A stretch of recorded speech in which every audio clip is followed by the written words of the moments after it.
merci d'être en lien Zoom avec nous pour cette troisième session du think tank Food and Planet. Nous sommes ici au ministère de l'Agriculture et de l'Alimentation, rue de Varennes à Paris. Le ministre Julien de Normandie va nous rejoindre. Et en attendant, je vous présente les intervenants de cette table ronde. Donc, au titre que je vous rappelle, comment concilier qualité de l'eau, stress hydrique, préservation des ressources naturelles avec les enjeux de souveraineté alimentaire. À côté du ministre Stéphane Travert, ancien ministre de l'Agriculture et de l'Alimentation, qui retrouve un bâtiment connu, puisque vous avez occupé ce poste il y a quelques mois maintenant. À votre gauche, Élodie Siouli, senior manager chez Deloitte Sustainability France. Élodie, à votre gauche, donc j'espère que vous suivez à l'écran, Maximilien Pellegrini, directeur général du groupe Suez, en charge des activités eau pour la France. Et à votre gauche, Christophe Klotz, directeur RSE chez Nestlé France. Et en face de moi, Stéphane Layani, président de Semaris, en fait le marché de Rungis tout simplement. Et à votre gauche, Thierry Touché, directeur Europe du Sud de Rainforest Alliance, que nous retrouvons. Et le timing est parfait puisque nous accueillons Julien de Normandie, ministre de l'Agriculture et de l'Alimentation, dans ses locaux. Merci de participer à cette troisième session du think tank Food and Planet, donc, dont je rappelais le titre il y a un instant. Je vous laisse la parole pour quelques mots d'introduction. Il n'y a pas besoin de micro. Eh bien, parfait. Écoutez, bonjour mesdames et messieurs, bonjour monsieur le ministre, cher Stéphane. Ravi de pouvoir participer à cette troisième édition. Je vous prie de bien vouloir m'excuser pour le léger retard. Je crois que c'est une session très importante dans la mesure où nous allons aborder un sujet ô combien crucial qui est la question de l'eau, sur lequel je voudrais juste faire quelques constats en guise d'introduction et pour lancer les débats. Le premier constat, c'est à l'évidence, il n'est pas possible de faire d'agriculture sans eau. Parfois, on l'oublie. Edgar Pisani, qui était l'un de nos prédécesseurs avec Stéphane, disait que le drame en politique, et notamment en politique agricole, c'est qu'on se perdait dans le détail et qu'on en oubliait l'essentiel. C'est très vrai sur la question de l'eau en agriculture. Donc on va se noyer dans des détails en oubliant que faire de l'agriculture sans eau, n'en déplaise à certains, c'est aujourd'hui strictement impossible. Le deuxième constat, c'est qu'aujourd'hui, on est dans une situation où la question de l'eau, elle est impérieuse pour notre souveraineté. On voit qu'on a des stress hydriques de plus en plus importants. On voit qu'on a des épisodes liés au changement climatique de plus en plus intenses. Et donc, la question de l'eau interroge notre propre souveraineté agroalimentaire. Et je crois que c'est très important à l'avoir en tête, c'est-à-dire que ça n'est pas un hobby ou une passion du monde agricole que de s'intéresser à la question de l'eau. C'est tout simplement absolument nécessaire pour notre souveraineté agroalimentaire. Et donc, c'est une question de société, mais qui doit être prise sous ce prisme-là de manière très déterminée. Le troisième constat, c'est que quand on parle de la question de l'eau, tout de suite, on en vient à la question du conflit d'usage de l'eau. Et comme j'ai coutume à le dire, faut prendre cela avec beaucoup de sérénité, parce que le conflit d'usage de l'eau, c'est vieux comme le monde. Ça existe depuis que l'homme s'est sédentarisé, et donc il faut le prendre avec beaucoup de sérénité. C'est pas parce que c'est complexe qu'il faut mettre le sujet sous le tapis, c'est précisément parce que c'est complexe qu'il faut prendre le sujet à bras-le-corps et puis se demander comment on peut créer des consensus autour de tout cela. Et ma quatrième remarque, c'est que pour créer ces consensus, il y a un élément qui est absolument indispensable, c'est que chacun sorte des postures et qu'on remette de la pensée dans tout ça, de la science, de la raison, de la pensée. Pourquoi je dis ça? Parce que on s'est enfermé, pour plein de raisons, mais on s'est enfermé dans véritablement beaucoup de postures sur cette question de l'eau, de toutes parts d'ailleurs. On a organisé même un système qui fait que c'est de plus en plus difficile de développer sa propre pensée sur cette question. J'en veux pour preuve, avec Stéphane Travert, on a en commun, au-delà de la Normandie, le fait d'avoir été ou d'être ministre de l'Agriculture et de l'Alimentation. Et en fait, le dernier ministre de l'Agriculture ayant eu véritablement une compétence sur l'eau, c'est Hervé Guémard. Aujourd'hui, dans ce ministère, il y a moins de 10 personnes qui s'occupent de la question de l'eau, alors que c'est essentiel. Et je ne dis pas ça en disant il faut que le ministère de l'Agriculture et de l'Alimentation récupère institutionnellement la compétence de l'eau. Ce n'est pas ça mon sujet. Je dis juste que si l'ensemble des parties concernées ne développent pas leur propre pensée, eh bien, inévitablement, tout le monde tombe dans des postures. Et donc, ma dernière conviction, c'est à la demande du président de la République, on a organisé ce grand Varenne de l'eau et du changement climatique dans le monde agricole, qu'on va développer, qui est avant tout un momentum politique qu'on veut créer, justement pour remettre de la pensée, de la science, de la raison dans tous ces sujets-là, avec une vraie dynamique qui s'est créée, puisqu'on a plus de 800 intervenants qui y ont participé, avec des résultats qui ont déjà été donnés, et avec véritablement des consensus qu'on essaye de trouver. On a développé plusieurs sujets sur l'assurance face aux risques climatiques, qui va donner lieu à un projet de loi là, dans les prochains jours. C'est la première thématique. La deuxième thématique, c'est des plans d'adaptation et de protection de nos cultures, faits par les professionnels eux-mêmes, notamment par les instituts techniques. Et le troisième volet, c'est la question de l'usage de l'eau. Comment fait-on pour mieux utiliser l'eau, même pour trouver de nouvelles sources d'eau utilisables? Moi, j'ai une grosse marotte, mais alors très grosse, qui est la question des pluies diluviennes hivernales. Peut-on créer un consensus scientifique, un consensus sociétal et un consensus technique sur ce sujet-là, qui à coup sûr sera un sujet d'avenir, mais même d'actualité. Voilà quelques convictions pour ouvrir les débats. Très bien. Stéphane, peut-être un petit mot de présentation pour le Food & Planet? Oui, très bien. Merci beaucoup, Monsieur le Ministre, cher Julien, de nous accueillir ici au ministère de l'Agriculture, dans cette magnifique salle Sully qui... c'est l'histoire du ministère et l'histoire des filières ici qui s'inscrit année après année. On est très heureux de pouvoir mener cette session du think tank ce soir ici à tes côtés.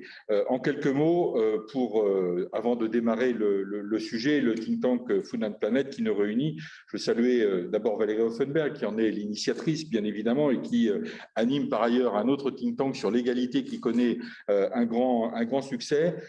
Food & Planet, ça a été créé en 2019 et aujourd'hui, avec l'ensemble de nos partenaires, nous travaillons sur la définition de politique européenne de l'alimentation pour les prochaines décennies. C'est rétablir la confiance des citoyens vis-à-vis de leur agriculture et des agriculteurs. Et puis, c'est comment l'agriculture et l'alimentation peuvent-elles contribuer à changer durablement, à lutter durablement, contre le changement climatique et comment aussi mettre l'innovation au service du mieux manger, du respect de la biodiversité et de l'environnement.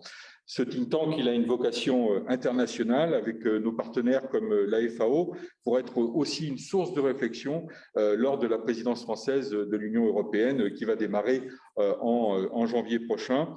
Dans les éditions précédentes, nous avions travaillé sur la réconciliation des concitoyens avec le monde agricole, le challenge sur la neutralité carbone et la transformation de nos habitudes alimentaires. Ce sont des sujets qui sont moteurs aujourd'hui pour la réussite de nos travaux. Et donc, moi, je souhaite qu'aujourd'hui, à travers la thématique qui a été lancée dans ce Varenne de l'eau, que vous avez lancé avec le président de la République, eh bien, que l'on puisse irriguer quelque part nos réflexions sur la gestion quantitative et durable de l'eau et permettre d'apporter eh bien, notre contribution technique, scientifique, pragmatique aux questions qui sont portées en ce moment au ministère de l'Agriculture dans les groupes de travail que vous animez.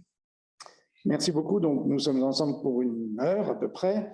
Nous prendrons à la fin quelques questions, à la fois de vous qui nous suivez sur Zoom et puis des questions peut-être ici dans cette salle Sully. À la fin de la session, comme le veut la tradition, eh bien, nous aurons la présentation de quelques startups.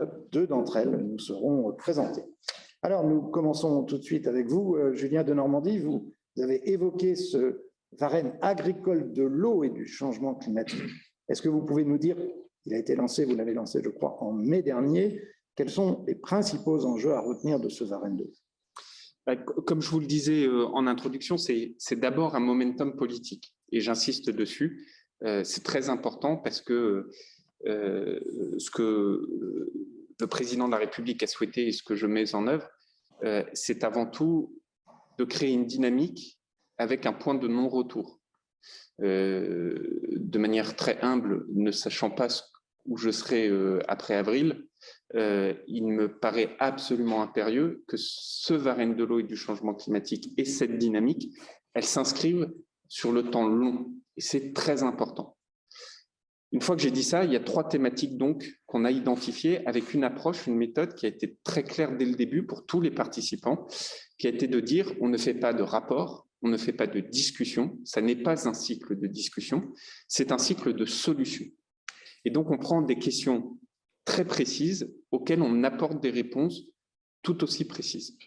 La première question qu'on s'est posée, et ce qui constitue l'un des 3 piliers du Varenne, c'est comment fait-on pour améliorer le système de protection face au risque, c'est-à-dire les systèmes assurantiels.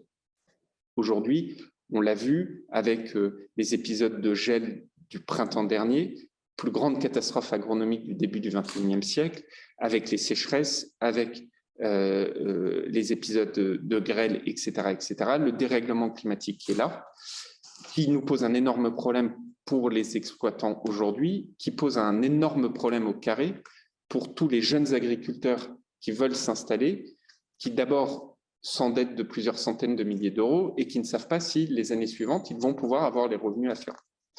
Or, aujourd'hui, vous avez à peu près moins de 20% de la surface agricole utile de notre pays qui est couvert par un système d'assurance récolte. Vous avez des dispositifs qui sont disjoints entre des systèmes de calamité agricole et des systèmes d'assurance récolte. Et donc, on a fait un énorme travail, je peux le dire, avec l'aide d'un député qui s'appelle Frédéric Descrozaille, pour essayer de rebâtir, de refondre un système de protection face aux risques climatiques. Mais l'idée n'était surtout pas d'essayer de trouver des solutions que beaucoup avaient déjà cherchées. L'idée a été de penser différemment la chose. Et en fait, on a réussi à trouver la solution le jour où on s'est mis d'accord sur le fait qu'il n'y avait pas de solution. Et c'est ça qui a été le moment de bascule. On s'est tous mis d'accord en disant, en fait, il n'y a pas de solution. Et ça a tout débloqué. Mais il faut avoir le courage à un moment de dire, en fait, il n'y a pas de solution. Pourquoi il n'y a pas de solution? Parce que pour faire simple, ça fait 20-25 ans qu'on traite de ce sujet dans le monde agricole, mais toujours avec un codicile, c'est le monde agricole doit lui-même se couvrir face aux risques climatiques. Et alors, une fois qu'on avait ce codicile qui était non discutable, eh bien, on changeait les briques dans tous les sens, on mettait la mécanique dans un sens, dans l'autre, dans le truc, dans le machin. Ça ne marchait jamais. Le triangle ne rentrait jamais dans le rond. En fait, c'est le codicile qui était faux. C'est-à-dire qu'il fallait reconnaître que si on disait au monde agricole « seul vous assumez le risque climatique », alors il n'y avait pas de solution. C'est ce que j'ai présenté au président de la République, qui m'a dit « feu, go, on y va ». Et donc, on a annoncé cette réforme fondamentale qui repose sur de la solidarité nationale, qui, en fin de compte, est très logique. Le dispositif de catastrophe naturelle pour les entreprises, il est fondé sur la solidarité nationale. Moi, j'habite dans le Val-de-Marne, au 5e étage d'un immeuble. La probabilité pour que la Marne atteigne mon appartement est somme toute assez limitée. Et pourtant, quand je paye mon assurance habitation, je participe à la solidarité nationale pour celles et ceux qui ont des inondations. Mais ça n'existait pas dans le monde agricole. Donc, le premier élément, c'est on a dit, on met de la solidarité nationale. Et le deuxième élément, très technique, je ne rentre pas dans le détail, c'est qu'on crée un système universel accessible avec une régulation actuarielle, c'est-à-dire des assureurs. Ça, c'est le premier point du Varenne. Ça, c'est le premier point du Varenne. Le deuxième point du Varenne, c'est de se dire, aujourd'hui, on voit bien que toutes nos cultures sont impactées par le changement climatique. Et donc, la question, c'est comment on protège d'un point de vue agronomique nos cultures et comment on adapte d'un point de vue agronomique nos cultures. La protection, c'est essentiel. Songez qu'au moment du gel d'avril dernier, si on prenait tout ce que le machinisme, les vendeurs de matériaux de protection proposaient, vous pouviez tout installer, mais tout, eh bien le gel passait quand même. C'est-à-dire qu'on était dans une limite technique, scientifique de la protection. Et donc, ça veut dire qu'il faut investir encore plus massivement dans de nouvelles modalités de protection. Et c'est vrai pour le gel, c'est profondément vrai pour la sécheresse. Et puis de l'adaptation, puisque les filières elles-mêmes voient bien qu'il y a des évolutions très structurantes d'adaptation, parfois avec des sujets incroyablement compliqués, et sur lesquels il faut mettre beaucoup de recherche, beaucoup de science, sur les méthodologies agronomiques, sur les modes culturaux, sur la génétique aussi. Parce que quand on parle en fait du dérèglement climatique, on parle souvent du stress hydrique. Enfin, la première conséquence, c'est le stress sanitaire, le stress du végétal, les maladies qui sont liées à ce. La plus grande, la question la plus incroyable qu'on est en train de se poser en ce moment, pour faire un parallélisme non dans le domaine agricole, mais dans le domaine forestier, c'est qu'on a des forêts qui sont en train de dépérir du fait du changement climatique, et on est en train de se poser la question de savoir quelle essence on doit aller planter dans des forêts qui n'ont connu qu'une seule essence depuis maintenant des siècles. Là, vous avez des hêtraies où le hêtre n'est plus viable ou quasiment plus viable. Eh bien, qu'est-ce que vous plantez, sachant que vous vous engagez pour 80, 100, 120 ans? Et ça, ramené au monde agricole, eh bien, on a défini par filière les moyens de protection et d'adaptation. Et quand je dis on, c'est les filières qui se saisissent avec des degrés de maturité différentes. La filière vitivinicole, qui très vite a été confrontée au sujet, a déjà présenté une feuille de route, et les autres filières, quelles qu'elles soient, présentent la chose. Toujours avec cet aspect, quels sont les outils à disposition pour se protéger, quels sont les modes culturaux pour s'adapter, et le gouvernement viendra en appui à travers France Relance et France 2030 pour pouvoir accompagner à l'investissement. Et puis le troisième volet, probablement le plus compliqué, c'est pour vous dire comme il est compliqué vu la complexité déjà des deux premiers, le troisième volet, c'est l'usage de l'eau. Et l'usage de l'eau, on a trois principaux points dessus.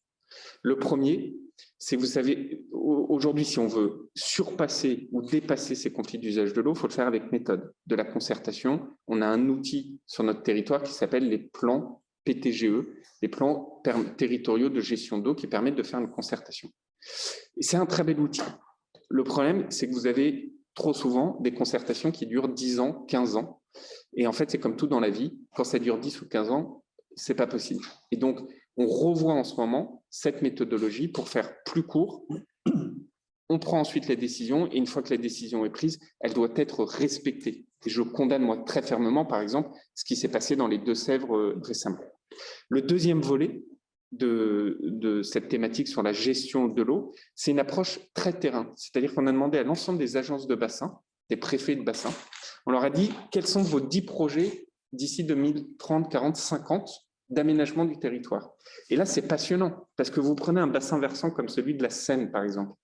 Le bassin versant de la Seine, il faut bien avoir en tête qu'il a été défini avec une seule finalité, c'est comment on évite que la capitale soit inondée suite aux inondations du début du XXe siècle.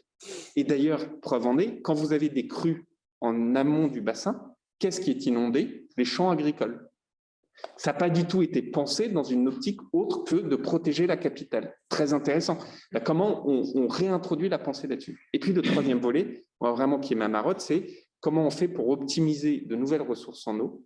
Et moi, j'ai la faiblesse de penser qu'on peut créer un consensus sur ce que j'appelle les pluies diluviennes hivernales. Ces pluies diluviennes hivernales, c'est quoi? C'est tous les experts du changement climatique le disent, plus de sécheresse l'été, beaucoup plus de pluie l'hiver. C'est-à-dire qu'en fait, il n'y aura pas moins d'eau qui tombe, elle ne tombera pas au même moment, mais il y aura plus d'évapotranspiration du sol. Bon. Une fois qu'on a dit ça, quand vous avez des pluies hivernales et que votre sol est gorgé d'eau, que votre nappe phréatique est pleine, de manière scientifique, tout le monde peut s'accorder à dire que tout mètre cube d'eau supplémentaire qui tombe est déversé soit dans la rivière, soit dans le fleuve, et à la fin la mer. Ça n'est pas de l'eau qui vient, pour les spécialistes, les initiés, modifier le niveau d'étiage de la rivière pendant l'été. Si on crée ce consensus scientifique, ce qui n'est pas encore gagné, hein, mais si on le crée, vient à ce moment-là une ressource nouvelle à explorer. Si on va sur cette voie-là, se pose alors une deuxième question, tout aussi complexe, comment fait-on pour la récupérer? Parce qu'il ne suffit pas de dire on va récupérer la pluie diluvienne. Comment fait-on pour la récupérer? Et là, on peut imaginer plein de choses. Mais c'est comme tout dans la vie, si on a posé le problème, c'est quand même beaucoup plus facile de trouver la solution. Fût-elle un peu compliquée à trouver. Moi, j'ai plein d'idées pour récupérer des eaux de pluie diluviennes. Je pourrais les développer pendant des heures. Après, il y a des questions de coûts, etc. etc. Mais je sais qu'il y a des entreprises dans la salle. Typiquement, à n'importe quel moment de l'année, vous avez une source d'eau qui est retransmise dans dans l'environnement, c'est l'eau sortie station d'épuration. Aujourd'hui, techniquement, on sait traiter une eau de sortie d'épuration. Ça a un coût, il faut mettre un filtre ultraviolet à la fin, etc. Tout ça est une équation à poser. Mais vous pourriez très bien imaginer, vous avez de la pluie diluvienne qui tombe, hivernale, eh bien, à ce moment-là, vous dites, ne prenez pas ça au comptant, hein, ce que je vous montrais, c'est l'effervescence de la réflexion. Vous dites, à ce moment-là, comment on fait pour aller récupérer des sources d'eau qui vont être rejetées dans la nature à ce moment-là, et vous la récupérez, vous la stockez, l'ayant traité auparavant. C'est un exemple parmi tant d'autres, parce que vous pouvez aussi faire des bassines en aval ou quoi que ce soit.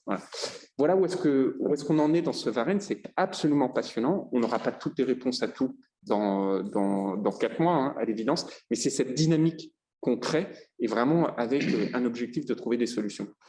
On nous ferait un petit point tout à l'heure justement sur où on en est aujourd'hui et qu'est-ce qui ressort parmi les solutions sur ces 3 groupes de travail, puisque lancé en mai, on arrive bientôt à la conclusion, j'imagine. Hein. Exactement.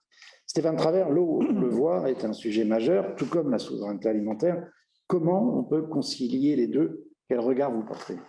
D'abord, ça fera une surprise à personne, mais je partage totalement ce qui vient d'être dit par l'ami Julien de Normandie, ministre, et je crois qu'aujourd'hui, la question de la gestion de l'eau, elle est devenue depuis quelques années une source, ça a été dit, de tension dans les territoires, à la fois entre les agriculteurs et les associations, et le débat touche parfois totalement à l'irrationnel. Moi, je salue cette volonté de vouloir à la fois trouver des solutions, de mettre l'ensemble des acteurs autour de la table, d'être les plus pragmatiques possibles pour préserver la qualité de la ressource et puis comment limiter son utilisation quantitative. Moi, je pense que les responsabilités, elles sont partagées entre tous les acteurs qui traitent et utilisent la ressource en eau. C'est la question du traitement agricole et l'ensemble des usages. Mais l'objectif demeure toujours ici de travailler, de renforcer la résilience de l'agriculture, mais aussi de réfléchir aux moyens nécessaires pour la sécurisation de la ressource sur le plan quantitatif et sanitaire. Comment on protège aussi nos captages. Et la réflexion autour du Varenne, elle impose également, au vu de la situation et du réchauffement climatique, parce que cette situation, elle met en demeure nos agriculteurs, là aussi, à trouver des solutions pour accompagner leur exploitation, leur donner des moyens techniques pour innover, préserver notre bien commun qu'est l'eau et l'environnement et la biodiversité. Et je crois donc nécessaire de se doter d'outils d'anticipation, de protection de l'agriculture pour être totalement opérationnel. Et c'est une vision partagée qui est déclinée ici dans ce Varenne de l'eau pour l'accès à la ressource qui doit être opérée. C'est la gestion des aléas climatiques, c'est la gestion de crise. Le Varenne y répond à travers un certain nombre de propositions qui sont faites. Le texte qui sera débattu prochainement sur la gestion des crises, nous y prendrons toute notre part comme parlementaires à l'Assemblée nationale, est une réponse aussi à ces crises avec cet objectif de souveraineté alimentaire qui est la nôtre aujourd'hui dans le pays. Et puis, c'est aussi servir les projets qui sont dans les territoires et leur faire confiance pour mener à la fois des projets qui soient ambitieux, qui répondent aux objectifs de sobriété des usages, mais aussi de protection des sols. Très bien. Alors, autour de nous, des entreprises, une ONG, et avec vous, Élodie Cioli, on va voir, puisque vous accompagnez pour le cabinet Deloitte ces entreprises de l'agroalimentaire, comment elles se saisissent de ce problème, comment elles réagissent au Varenne de l'eau. Oui, alors tout à fait. Peut-être déjà quelques mots quelques chiffres pour commencer. Aujourd'hui, le WRI, donc le World Resource Institute, estime qu'environ 70% de l'eau qui est consommée par l'homme est à des fins d'usage alimentaire. Donc dedans, on a à la fois le secteur agricole, mais on a aussi toute la partie agroalimentaire. Et en parallèle de ça, on se rend compte qu'aujourd'hui, on a à peu près plus de 90% des dirigeants qui ont conscience des enjeux de l'eau. Ça, c'est des chiffres qui ressortent notamment du Global Water Report, donc qui est fait chaque année par le CDP. Mais à contrario, on a seulement à peu près un tiers des entreprises aujourd'hui qui ont mis en place des réelles actions. Donc, on voit déjà qu'il y a une petit décalage. Mais voilà, un petit décalage. Si on regarde plutôt la deuxième partie, c'est-à-dire les entreprises qui aujourd'hui sont saisies du sujet, on se rend compte que c'est surtout des entreprises qui sont à l'international, qui sont sûrement des entreprises qui ont été touchées concrètement par le sujet, que ce soit une question de pénurie, donc vraiment un risque physique, ça peut être aussi un risque réputationnel. On a eu quand même pas mal de scandales sur l'usage de l'eau, des entreprises qui ont été accusées en fait d'utiliser trop les ressources en eau, ou à l'inverse, ça peut être aussi des sujets réglementaires. Et donc ces entreprises, en fait, elles ont mis en place différents dispositifs dans le temps pour travailler sur le sujet. Donc on a eu un premier dispositif qui consistait finalement à se poser la question de combien je consomme, etc. Donc suivre tout simplement, monitorer dans le temps, etc. Et on a eu ensuite la question de comment je suis plus efficace sur cette consommation en eau. Donc, on a des entreprises comme Danone, Coca-Cola, etc., qui ont travaillé sur le sujet et qui ont vraiment mis en place des sortes de boucles fermées dans leurs usines pour limiter la consommation en eau, qui ont même parfois été un petit peu plus loin, si on prend l'exemple de Danone, puisque dans certains cas, quand l'eau sort de l'usine, parfois elle peut être aussi vendue à d'autres utilisateurs pour mettre en place des sortes d'écologie industrielle. Donc ça, c'était un peu les premières actions. Ensuite, les entreprises ont essayé d'aller un peu plus loin en essayant justement de travailler notamment sur leur chaîne de valeur. Donc, elles se sont dotées de ce qu'on appelle des water policy ou des codes tout simplement sur l'eau, donc comment je travaille ma politique eau. Elles ont aussi commencé à travailler en faisant des codes de fournisseurs, donc c'est-à-dire l'idée c'était d'essayer d'influencer aussi la partie amont, donc plutôt en donnant des sortes de référentiels de bonnes pratiques. On a notamment Unilever qui, en 2015, avait publié un code avec des exigences minimales et après des exigences pour aller plus loin, sans forcément réellement de contrôle, mais c'était quand même les premiers à travailler sur le sujet. Et ensuite, on voit qu'aujourd'hui, on en est un cran plus loin, c'est-à-dire qu'il y a de plus en plus de communication sur le sujet qui vont au-delà de ce qu'on attend dans le cadre de la réglementation. Donc, c'est vraiment de la communication volontaire, la transparence sur ce qui est fait, sur aujourd'hui où est-ce qu'elles en sont, des liens avec les ODD, notamment, les objectifs de développement durable. Et elles s'engagent aussi de plus en plus avec des parties prenantes. Et c'est en ça où, du coup, je trouve que les sujets sont assez proches avec justement ce qui est fait dans le cadre du Varenne de l'eau. C'est comment on met tous les acteurs un peu autour de la table et comment on travaille sur les sujets. Et là-dessus, on s'aperçoit que soit les entreprises travaillent plutôt en bilatéral, c'est-à-dire avec des ONG ou avec des instituts de recherche pour comprendre en fait et mieux apprécier les différents enjeux de l'eau, ou elles travaillent aussi de plus en plus avec leur chaîne de valeur et notamment l'amont. Et on voit que du coup, le sujet, quand il est pris par les entreprises agroalimentaires, on a un effet rebond sur l'amont agricole, puisque du coup, elles vont aussi se tourner vers leurs fournisseurs de commodités agricoles, etc., pour les interroger sur leurs pratiques, potentiellement les accompagner aussi dans un changement de pratique. On peut donner encore une fois l'exemple de Danone ou encore de Coca-Cola, qui travaillent sur tout ce qui est l'agriculture régénératrice ou encore l'agroécologie, qui vise justement à intégrer un peu plus ces questions de la gestion de la ressource en eau. Et enfin, je dirais en dernier lieu, on a aussi la question de comment intégrer, donc à la fois dans leur périmètre opérationnel et plus globalement, la question du coût de l'eau avec les dispositifs tels que le water pricing, donc c'est un peu l'équivalent du carbon pricing, c'est comment, dans mes projets d'investissement au quotidien, je me pose la question de quelles sont mes externalités positives ou négatives sur la question de l'eau. Et donc, ce qui est intéressant, c'est que du coup, on voit que progressivement, les entreprises sont sorties de leur périmètre très opérationnel pour s'interroger sur leur chaîne de valeur en amont notamment et un peu aussi en aval, et sont rentrées dans des dispositifs justement de concertation, d'accompagnement et travaillent, ou en tout cas essayent de travailler de plus en plus à l'échelle aussi des bassins versants. Et ces dispositifs-là, c'est à la fois, ça concerne à la fois des entreprises qui utilisent de l'eau, soit qui produisent de l'eau potable, mais aussi qui utilisent tout simplement des commodités agricoles. Et donc, on a des dispositifs de concertation qui peuvent s'apparenter justement au PTGE et qui ont été mis en place plus localement en fonction des risques identifiés.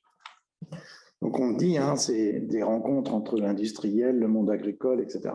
Et vous nous confirmez donc ce soir qu'elles sont bien engagées, en tout cas, vous le constatez, dans cette réglementation et cette économie de l'eau. Tout à fait. Pour celles qui se sont justement engagées dans ces démarches, en effet, on voit qu'elles n'ont pas forcément attendu le Varenne de l'eau pour travailler sur ces sujets.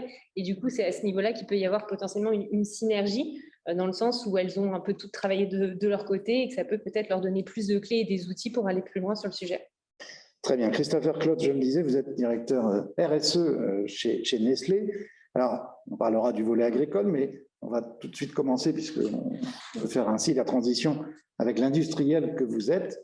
Comment vous saisissez-vous de cette question importante, j'imagine, pour le groupe? Oui, c'est excessivement important. Vous avez commencé autour de table en expliquant qu'il fallait mettre un petit peu de bon sens. Moi, je dirais qu'il faut aussi mettre un peu de pédagogie, utiliser ce moment un peu spécial d'une table ronde avec des personnes qui nous écoutent pour remettre un peu, on va dire, l'église au milieu du village, quitte à enfoncer quelques portes ouvertes. Là, un groupe comme Nestlé, on approche de Noël, on va penser chocolat, ben c'est beaucoup, beaucoup plus que ça. Et en tant qu'industriel en France, parce que là, on va se focaliser sur la France, avec des exemples également à l'international, c'est 17 sites industriels qui sont dans les territoires, et en plus dans des territoires ruraux, et qui sont extrêmement proches des sources des matières premières. Aujourd'hui, avec 17 sites industriels, c'est 70% de toutes les matières transformées qui viennent de France. Donc, on est des acteurs de territoire. Donc, il n'y a pas de raison d'opposer les gens, bien au contraire. Et on a l'habitude de dire qu'on fait partie complètement de la filière. Et d'ailleurs, les commentaires, on a fait nos propres, pas de recommandations, pardon, nos propres commentaires au travers de l'ANIA qui sont remontés au ministère. Et je sais que vous les avez pris en ligne de compte. Pour nous, l'eau, c'est quoi? C'est un ingrédient, d'abord. Si on ne vend pas un produit qui est sec, j'enfonce des portes ouvertes. On a besoin d'eau également. Notre corps a besoin d'eau. Donc voilà, c'est avant tout un ingrédient. C'est aussi un transporteur de chaleur, de froid. Donc c'est intéressant quand même juste de le rappeler. Et puis ça sert aussi à nettoyer. Et il est hors de question pour un industriel comme nous de remettre en cause la sécurité alimentaire des aliments. Donc, à un moment ou un autre, il nous faut nettoyer, même si on avance énormément sur les boucles courtes et le recyclage. Alors, un groupe comme le nôtre, alors vous ne nous avez pas cité, mais on fait partie de ces grands groupes internationaux naturellement engagés depuis très, très longtemps sur ces sujets. On se dirige vers ce qu'on appelle pompeusement, et c'est une vision, le zéro impact environnemental. C'est une vision, mais encore faut-il la construire pas à pas et pas tout seul. Il y a plein d'enjeux environnementaux et l'eau fait partie intégrante des enjeux prioritaires, mais il est complètement interconnecté avec tous les autres. Là où c'est important, c'est qu'en fait, nos investissements et nos actions, elles sont localisées. On va d'autant plus investir, d'autant plus mettre de l'énergie là où ça en vaut véritablement la peine.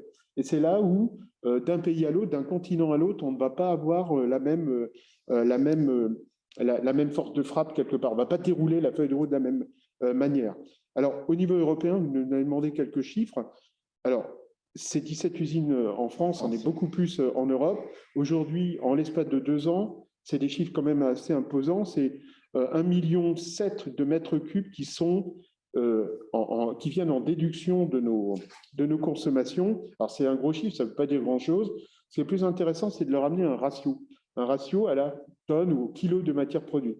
C'est en l'espace de 10 ans, c'est 1/3 d'eau en moins dans les process de fabrication. En 10 ans. Et bien évidemment, on n'a pas démarré il y a 10 ans, on a démarré bien avant. C'est des investissements extrêmement lourds pour arriver à ça. Et bien sûr, on pourrait aller beaucoup plus loin. Et là, je vais vous parler de cet exemple je vais faire très court, de cet exemple des pays qui sont véritablement en pénurie.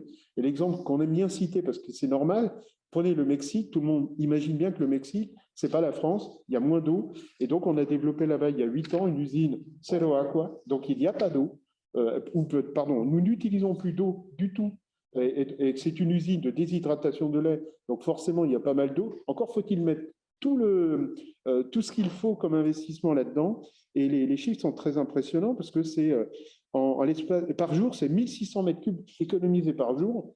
Ça veut dire qu'en 2 jours, c'est l'équivalent d'une piscine olympique. Et cette eau, elle est récupérée évidemment pour le process. Elle est aussi utilisée pour l'environnement proche. Merci beaucoup. Maximilien Pellegrini, vous représentez l'entreprise Suez, vous êtes un industriel de l'eau, vous l'utilisez, vous la traitez. Comment vous vous situez, vous, dans ce débat du Varenne de l'eau? Vous non plus, vous n'avez pas attendu le Varenne de l'eau pour agir. Est-ce que vous pouvez illustrer votre propos? Bonjour à toutes et à tous, je suis ravi d'intervenir. J'interviens comme dirigeant de Suez, mais aussi comme passionné des métiers de l'eau. J'en ai fait qu'un, celui-ci, pendant 25 ans en France et dans le monde. Donc, ce que je voudrais dire en préambule, c'est qu'on se réjouit évidemment à chaque fois que l'eau est mise au cœur de l'agenda politique. Ça a été le cas pour les assises de l'eau, c'est le cas pour les Varennes de l'eau. Donc, c'est quelque chose d'extrêmement important parce qu'on a été un peu déçus de ne pas voir beaucoup d'investissements dans le plan de relance sur la partie écologique. Donc, c'est important de remettre ce sujet au cœur des préoccupations. Ce qu'il faut retenir, c'est qu'en France, souvent, dans l'imaginaire collectif, on a le sentiment que le sujet est banalisé, maîtrisé, et que finalement, le sujet de l'eau est derrière nous. Or, rien n'est moins vrai. Moi, j'aime toujours prendre l'exemple du Doubs parce que je m'y baignais étant jeune. Regardez un petit peu ce qui se passe. C'est catastrophique. On voit les épisodes d'inondations meurtrières qu'on a vécu avec les équipes dans l'Aude ou dans l'Est. Donc, on va manquer d'eau dans certaines régions et on va en avoir en abondance dans d'autres. Et donc, les effets du changement climatique sont indéniables, extrêmement prégnants. Je vous invite à regarder la carte de Météo France à 2050 pour regarder ce qui se passe dans la vallée du Rhône. Ça fait froid dans le dos. Donc, aujourd'hui, nous devons agir. Nous investissons, grosso modo, aujourd'hui, en France, investissement public-privé confondu, 6 milliards et demi dans les infrastructures d'eau. Or, on estime que pour anticiper le changement climatique, il faudrait arriver à 10 milliards par an. Donc, c'est la question des réseaux d'eau fuyards, c'est la question du traitement des eaux de pluie qui vous tient à cœur, monsieur le ministre, parce qu'il faut les capter, mais aussi les traiter avant de les rejeter dans le milieu naturel. C'est la question des projets d'assainissement. En 2020, la France a encore été condamnée parce que des rejets n'ont pas été conformes, etc.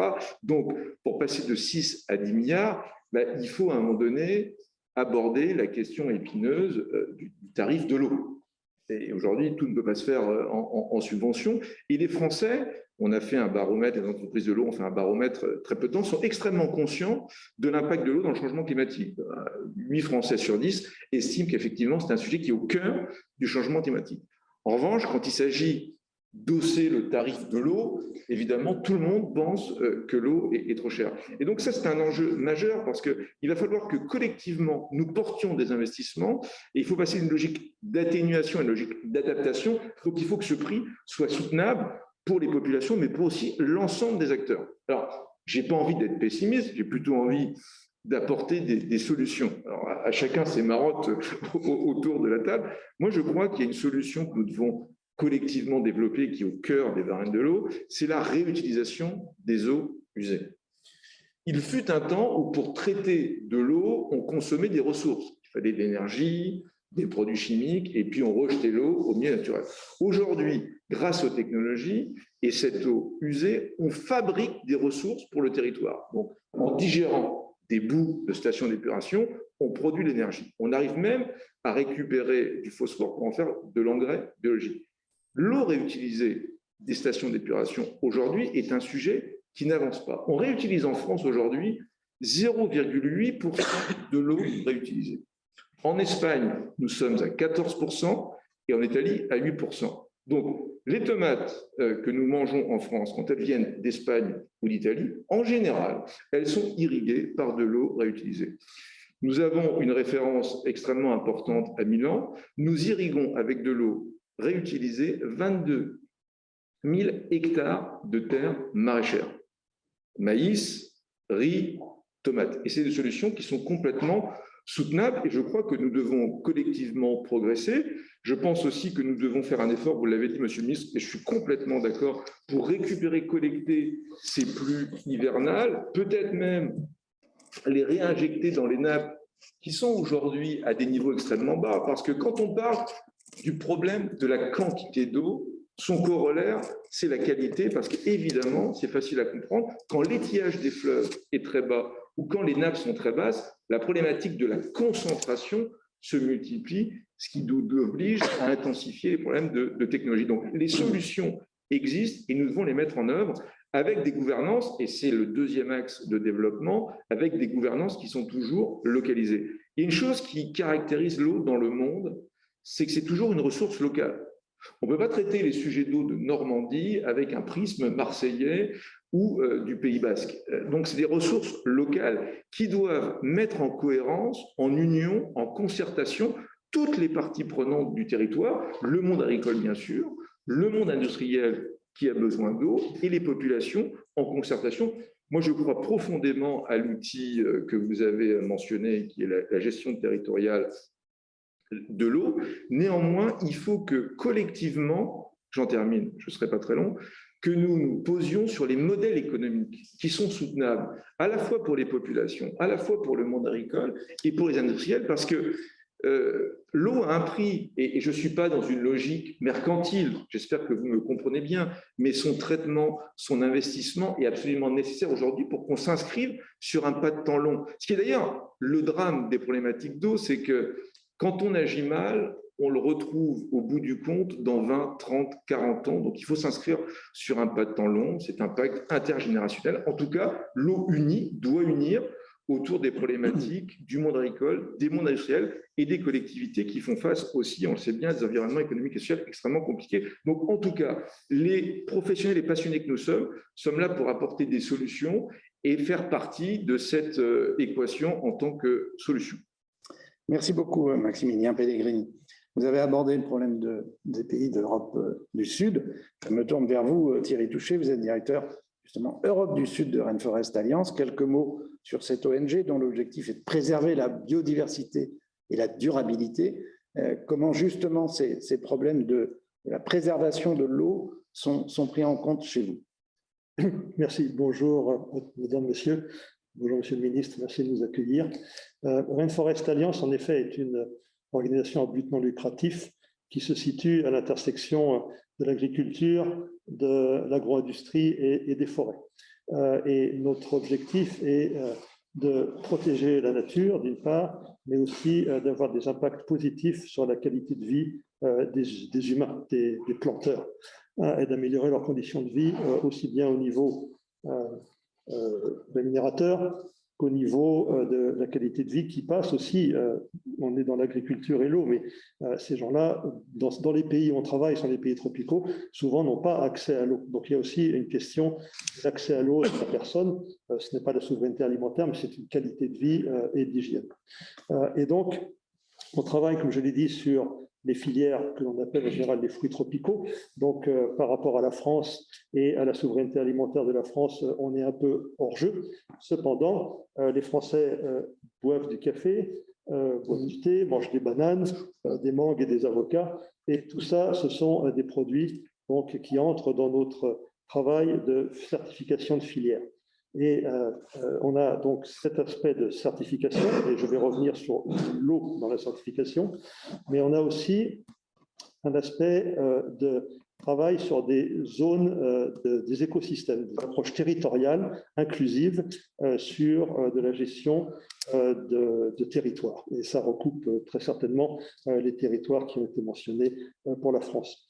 Et donc, dans la certification, nous aidons nos planteurs, les planteurs qui travaillent avec nous, qui s'associent à l'Alliance, nous les aidons à améliorer leurs conditions de travail, à améliorer leur rendement par à la fois les plans, on parle du changement climatique, on considère que le climat, la biodiversité et la qualité de vie sont absolument intrinsèquement liés, qu'on ne peut pas séparer l'un et l'autre. Et donc, lorsque l'on travaille sur une plantation et qu'on va la certifier, on va aider ces planteurs à améliorer leur rendement, alors à la fois par des méthodes agronomiques, mais aussi, si besoin, et on parle par exemple du café, aujourd'hui, sur les territoires café dans le monde, si rien ne change, d'ici 2050, il y a à peu près la moitié des récoltes de café ou des zones de café qui ne pourront plus produire de café. Donc, soit on monte en altitude et on retrouve des températures et des hygrométries correctes, soit on change un peu les plans. Et là, on arrive donc à des solutions qui sont des solutions de culture sous couvert. Alors, on va appeler ça l'agroforesterie ou l'agriculture intelligente face au climat. Mais il y a deux impacts. D'une part, ça permet d'avoir des productions supplémentaires à la production de café ou de cacao, avec donc un revenu supplémentaire pour l'agriculteur. Mais ça va aussi, vous le savez, l'arbre est une source d'eau. Si on remet de l'arbre dans la nature, dans les territoires, on va à la fois amener les précipitations, mais aussi travailler le sol et amener dans le sol des nutriments et utiliser le sol comme un sol vivant, un sol dans lequel on va, par le biais du climat aussi, avoir une amélioration du sol comme séquestration de carbone. Donc ça fait un effet bénéfique multiple. Et donc dans le traitement de l'eau pour ces agriculteurs, Bien entendu, on leur demande de respecter les législations locales sur le rejet des eaux de traitement après avoir nettoyé les grains de café ou les plantations de bananes, etc. Donc ça, c'est classique, je veux dire, il n'y a rien d'extraordinaire, mais il y a aussi toute une approche locale, territoriale, sur la création de zones tampons par rapport aux zones ripariennes, qu'on appelle, qui sont donc ces zones proches des cours d'eau ou des sources d'eau, où on va remettre de la végétation qui va permettre de protéger ces ressources. Et ça va aussi amener une biodiversité, faire des couloirs de biodiversité. On a des exemples, des rapports d'impact là-dessus. Et toutes ces activités donc, que l'on peut mettre en effet sous le terme de... J'ai aussi entendu l'agriculture régénératrice, enfin il y a différents termes. Tout ça, le but, c'est qu'on remette de l'arbre sur les territoires, que cela ait un effet positif sur l'apport d'eau et la gestion de l'eau, un effet positif sur l'éco-efficacité de l'exploitation agricole et surtout un impact positif sur le revenu de l'agriculteur. Alors tout ça, ça se passe dans les zones tropicales, mais si on fait un parallèle avec la France, bon, ce sont d'autres cultures, ça, mais on retrouve les mêmes sujets, on retrouve la gestion de l'eau, on retrouve le revenu des agriculteurs, et on retrouve le traitement des territoires. Donc on ne se pose pas comme exemple, mais ça fonctionne à notre échelle, dans les territoires où nous travaillons et pour les produits sur lesquels nous travaillons, et beaucoup de rapports faits par des tiers qui prouvent cela. Vous pourrez tout à l'heure peut-être nous illustrer par un exemple, quelque chose qui pourrait être ici réutilisé, en tout cas s'en inspirer. Stéphane Layani, vous êtes au contact des filières, hein, puisque vous êtes le président de Cemaris et donc le marché de Rungis. Comment ce Varenne de l'eau, cette question de l'eau, comment vous vous en saisissez? Quel est votre regard? J'ai un regard, d'ailleurs, j'ai été bonjour à tous. J'ai été très intéressé par toutes ces interventions, évidemment, de messieurs les ministres, de vous tous. En fait, l'eau, elle peut être conçue à la fois comme une ressource et comme un risque. Historiquement et administrativement, pour Rungis comme pour les autres, elle est conçue comme un risque et elle est cachée. Et ce que j'ai découvert, une chose extraordinaire qui précède nos ministres, c'est que Marie de Médicis, en 1614, depuis Rungis, fait partir un aqueduc qui passe sous le marché, en pierre de taille, et qui arrive pas loin d'ici, dans les jardins du Luxembourg. Et donc, cette eau qui était dans cet aqueduc Médicis, on avait soigneusement caché, comme on a caché la Bièvre. Je me suis dit, cette eau-là, qui n'est pas une eau assainie, on peut l'utiliser pour avoir des actions utiles et non potables pour nettoyer le marché. Et on a nettoyé le marché, on a pompé ces eaux-là en laissant un niveau suffisant pour que ça tienne le choc. Et l'agence de bassin Seine-Normandie a salué ce travail. Et actuellement, on nettoie tout le marché avec des eaux réutilisées. Acte 1. Ça veut dire que l'eau propre, l'eau sanitaire, est utilisée par le marché de Rungis pour nettoyer les produits. Et ça, on le fait tous les jours. Et d'ailleurs, j'ai découvert une chose tout à fait récemment, c'est qu'à l'occasion de la fusion entre Veolia et Suez, la Commission européenne s'est adressée à nous. Pourquoi elle s'adresse à nous? Parce qu'on est un des plus gros utilisateurs d'eau de la région parisienne. Et donc, j'espère que cette fusion maîtrisera les prix de l'eau, parce que ça, en tant que gros acheteur, ça m'intéresse. Et puis, c'est aussi une ressource. Et vous avez vu, on l'a caché, c'est aussi une ressource. Alors, le Premier ministre, Jean Castex, a eu la gentillesse de me demander un rapport sur un nouveau marché qu'on va créer dans le nord de l'Île-de-France, autour de Gonesse. Et nous, on a décidé de ne pas imperméabiliser les sols, de ne pas commencer à bétonner ce qui n'est pas bétonnable. Et alors, j'ai posé la question aux agriculteurs locaux à Gonesse, mais pourquoi vous faites de la céréale, pourquoi vous faites du blé alors que tout le monde nous demande des produits locaux que nous n'avons pas? Alors là, c'est là que j'ai découvert, mais monsieur Layani, il n'y a pas d'eau. Et donc très souvent, on a des cultures non maraîchères qui sont demandées par les consommateurs parce qu'on a passé le siècle dernier et le siècle d'avant à essayer de canaliser et à cacher l'eau parce qu'on en avait peur en réalité, car elle était conçue comme un risque. Et donc là, on va essayer, évidemment avec l'aide des sachants, dont je ne suis pas vraiment, d'utiliser cette eau pour redonner de la ressource à ces terres d'Île-de-France qui sont souvent betteravières ou céréalières. Voilà tout ce que j'ai à dire sur le sujet. Merci beaucoup. Julien Normandie, peut-être une réaction à ce que vous avez entendu dans ce premier tour de table, et puis un mot du calendrier, où on en est aujourd'hui, et est-ce que vous estimez que dans ces 3 groupes de travail, assez rapidement bien sûr, vous avancez bien? D'abord, en première réaction, on voit bien qu'à la fin des fins, tout est une question d'équilibre. D'équilibre dans les process industriels, d'équilibre dans les approvisionnements, d'équilibre dans les utilisations. Et en fait, ça dépend de quel référentiel on part pour savoir exactement où est-ce qu'on doit arriver. Ce qui est sûr, c'est que toute eau qu'on peut économiser doit être économisée. Je pense que c'est d'abord un socle de base qui est évident, et c'est ce que vous avez expliqué. Et c'est vrai dans le domaine industriel, c'est vrai dans tous les secteurs socio-économiques, c'est vrai dans nos vies de tous les jours. C'est tout le paradoxe d'être sur la planète bleue et en même temps d'avoir un stress hydrique au quotidien qui vient s'accentuer. Ça, c'est le premier point. Le deuxième point, c'est qu'il faut bien poser le problème pour trouver la solution. Et j'insiste vraiment dessus. Typiquement, ce que vous dites sur l'approche territoriale, moi, j'y crois beaucoup. Après, quand vous prenez l'entité géologique, hydrogéologique, qui est celle du bassin versant, il s'avère que c'est le bassin Loire-Bretagne. Donc, ça va de l'Ora jusque dans le Finistère. Alors, c'est sûr qu'en Ora, quand vous êtes à la source, vous dites, mais moi, je ne comprends pas du tout pourquoi on me demande de faire ça, sachant que ça a un impact dans le Finistère.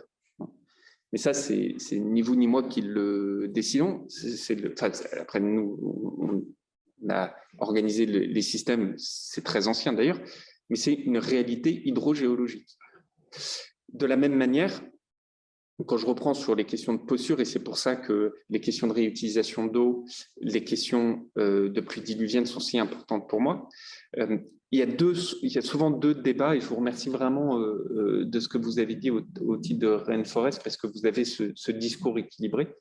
Mais il y a toujours la même confrontation, c'est-à-dire qu'on peut se dire, je prélève de l'eau dans le milieu, je la rejette dans le milieu, ça n'a pas d'impact. Et inversement, de dire, je prélève de l'eau dans le milieu, ça a un impact. Les 2 sont fausses. C'est de la posture. Ça dépend de quoi on parle. Si, à l'échelle de la planète et du cycle de l'eau, du fameux cycle de l'eau, vous prélevez de l'eau et vous la relâchez, ça n'a pas d'impact. À l'échelle de votre bassin versant, cela a un impact. Et c'est ça qui rend tous ces sujets si complexes. C'est qu'il est tout à fait vrai qu'à des moments donnés de l'année, si vous prélevez de l'eau sans faire attention aux règles de gestion, ça a un impact sur votre niveau d'étiage de la rivière. Inversement, si vous prélevez de l'eau qui est de l'eau de ruissellement et qui ne s'infiltre pas, eh bien, ça n'a pas d'impact sur votre niveau d'étiage. Et moi, je crois profondément dans notre capacité collective, d'abord à avoir cet esprit de responsabilité sur la prise en compte des défis de l'eau, mais d'avoir également cet esprit de détermination à se dire, définissons le bon référentiel pour créer des consensus et sur la base desquels on peut avancer. Après, inévitablement, on a une pensée qui s'est arrêtée dans l'aménagement hydraulique de notre territoire. En gros, pour faire simple, le sud de la France a été aménagé, le nord de la France, au nord de la Loire, l'a été de manière très différente, parce qu'on n'a pas été confronté aux mêmes objectifs. Donc, dans le sud, vous allez avoir la Société du Canal de Provence, vous allez avoir BRL, vous allez avoir les aménagements dans les Pyrénées. puis vous avancez, et en fait, c'est beaucoup plus complexe parce que ce qu'on appelle les retenues collinaires, faire une retenue collinaire en Île-de-France, c'est quand même un peu compliqué. Et donc, plus vous avancez, plus en fait, vous avez répondu à d'autres défis. C'est ce que Stéphane Layani a dit tout à l'heure sur l'utilisation. Et donc, pour moi, notre responsabilité est de penser cet aménagement sur le long terme au regard des défis, en responsabilité, mais avec détermination. C'est tout l'enjeu donc de ce Varenne. On a voulu concilier les parties prenantes. Sur le groupe 1, l'assurance récolte, on l'aura fait avant la fin de la mandature. Sur les feuilles de route, volet responsabilité, adaptation, protection des cultures, les remises des travaux sont dans quelques jours, quelques semaines, fin de l'année, autour de la fin de l'année. Et sur le troisième volet, qui est la gestion de l'eau, c'est courant janvier, début février, avec cette volonté évidemment de s'inscrire dans cette durée et dans ce momentum. Mais c'est vrai que moi je pense que, on pourrait en parler des heures, moi je pense qu'en France on a déjà un enjeu qui est énorme et il faut réussir à le faire avec raison, avec science. À l'échelle internationale, c'est absolument incroyable, ce qu'on a appelé la diplomatie de l'eau, ce que les industriels ont appelé l'eau importée, ce qui est la géopolitique de l'eau. Vous avez des pays qui se sont fondés, y compris d'un point de vue géopolitique, sur la question de l'eau. Vous prenez la question du Nil, c'est absolument passionnant. Et donc, tout cela montre à quel point c'est des sujets incroyablement complexes, mais pour paraphraser De Gaulle sur le Moyen-Orient, face à la complexité, il faut avancer les idées simples, c'est-à-dire y aller avec directement à l'essentiel. Voilà. Élodie Cioli, est-ce que vous ressentez des freins, des incapacités à envisager justement ces problèmes-là? Qu'est-ce que vous disent les entreprises quand elles essayent d'intervenir? Je dirais que le principal frein, c'est vraiment le passage à l'échelle, c'est-à-dire les entreprises dont j'ai parlé tout à l'heure, elles ont aussi travaillé avec des projets pilotes. Elles se sont posées à l'échelle parfois de quelques bassins versants quand elles ont réussi à concerter tous les acteurs. Elles ont pu mettre en place des dispositifs qui ont plus ou moins fonctionné. Elles ont fait un peu des retours d'expérience, etc. Mais aujourd'hui, il y a très peu d'entreprises qui sont capables de se dire « j'ai réussi à avoir une stratégie qui va au-delà et qui ne se concentre pas uniquement sur quelques bassins versants sur lesquels j'ai réussi à travailler en concertation, mais j'ai réussi vraiment à mettre en place une politique qui fonctionne bien et qui, pour autant, prennent en compte les particularités dont on a beaucoup parlé, à savoir, à l'échelle d'un territoire et d'un autre, on va avoir des enjeux différents, parce que la ressource en eau n'est pas forcément la même, les acteurs et les usages ne sont pas forcément les mêmes, et du coup, c'est vraiment ça, c'est comment on arrive à avoir cette vision globale, avoir ces petits projets pilotes, et finalement à joindre un peu les deux. Et c'est des investissements, j'imagine aussi, très importants pour elles. Tout à fait. Et c'est vrai que du coup, il y a aussi comment on arrive à se projeter parfois aussi et à ne pas être seulement dans d'ici à 5 ans, où est-ce que j'en suis, et avoir un peu cette vision plus long terme. Stéphane Travert, vous êtes aussi un élu de la Manche et justement, on parle beaucoup de problèmes dans le sud parce que voilà, les températures seront de plus en plus fortes. Mais est-ce que vous êtes déjà confronté à des problèmes climatiques et des problèmes de l'eau dans votre département? On montre souvent arrosé, ce qui n'est pas vrai. Vous entendez qu'il pleut en Normandie? Non, pas dit. On y va, Stéphane. On va y aller, oui. Je ne jamais en Normandie, mais il y a un système d'arrosage automatique qui permet d'avoir des prairies absolument magnifiques et qui vous donne un lait qui vous permet ensuite de faire des crèmes et des beurres AOP d'une qualité remarquable. C'est là où l'herbe est la plus grasse. Voilà, et c'est là où l'herbe est la plus grasse. Mais plus sérieusement, oui, quand on dit que dans la Manche, le stress hydrique existe, quand on commence à se préoccuper de la gestion quantitative de l'eau, ce n'est pas juste une parole en l'air, c'est une réalité. On a, ça a été dit tout à l'heure, on a mis en place en 2017 un plan de gestion quantitatif de l'eau sur le département de la Manche. Il a été initié à la fin 2017 parce que les volumes d'eau prélevables sur le territoire, leur répartition entre les usages devaient se faire de manière équilibrée. Parce qu'on en a besoin pour deux choses. D'abord, pour tout ce qui concerne la culture maraîchère, qui est très importante dans le département. Nous en avons besoin aussi pour déterminer les quantités d'abreuvement pour les animaux, puisque nous sommes un territoire d'élevage. Je rappelle que la Manche est le premier département de France de production laitière. C'est 1 milliard de litres de lait produit chaque année dans ce département. Donc derrière, ce sont aussi un nombre de têtes de bétail qui sont parmi les plus importants de France. Donc, gestion de la culture légumière, abreuvement des animaux. Et comme nous avons des fermes familiales tournées vers la polyculture élevage, il y en a aussi besoin pour irriguer un certain nombre d'exploitations qui cultivent les céréales pour ensuite nourrir les animaux. Et il s'agit ici de construire une nouvelle politique dans ces territoires, parce que c'est vrai que le ministre le disait tout à l'heure, mais le sud de la France, ces installations, elles se sont mises, ces concepts, ils se sont mis en place déjà depuis un certain nombre d'années. Ils n'existent pas dans le nord de la France. Et donc, tout est à créer. Et nous, on ne va pas mettre 10 ans ou 15 ans pour se mettre d'accord sur l'ensemble de ces éléments. On est en train de faire un plan à 5 ans qui va permettre demain, avec l'ensemble des acteurs, les associations, les chambres d'agriculture, les services de l'État, d'être tous partie prenante pour réfléchir à la manière dont nous allons livrer ces usages de l'eau pour l'agriculture, mais aussi pour l'ensemble des usages, et essayer de trouver les fondations et les repères qui vont permettre à chacune et à chacun de pouvoir s'entendre autour de ces sujets. Christopher Claude, vous nous avez donné votre vision d'industriel, mais vous êtes évidemment aussi au contact du monde agricole avec lequel un petit peu beaucoup, avec lequel vous travaillez.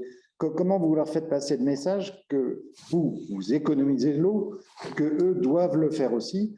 Le ministre l'a rappelé, on ne peut pas faire d'agriculture sans eau. Est-ce que ça, c'est un message qu'ils entendent et qu'ils essayent d'appliquer ou pas? Ce qui est important, c'est surtout de rappeler, effectivement, on est très proche du monde agricole et on essaye de co-construire ensemble l'avenir. Aujourd'hui, un industriel qui est aussi implanté que nous dans les territoires subit aussi bien les vagues de sécheresse que les inondations. C'est-à-dire que quand ça touche les agriculteurs, ça nous touche également. Ça me fait penser que d'ailleurs, on a un site dans le Gard, qui, depuis plusieurs années, chaque été, il y a un arrêté sécheresse. Ça veut dire qu'on le respecte bien évidemment. Donc, on subit, entre guillemets, effectivement cet à-coup. Et ce même site industriel a été complètement noyé lors des derniers événements Cévenet. Donc, le même site, c'est un peu la double peine, quoi, à certains endroits. Donc, ce qui touche les agriculteurs nous touche également.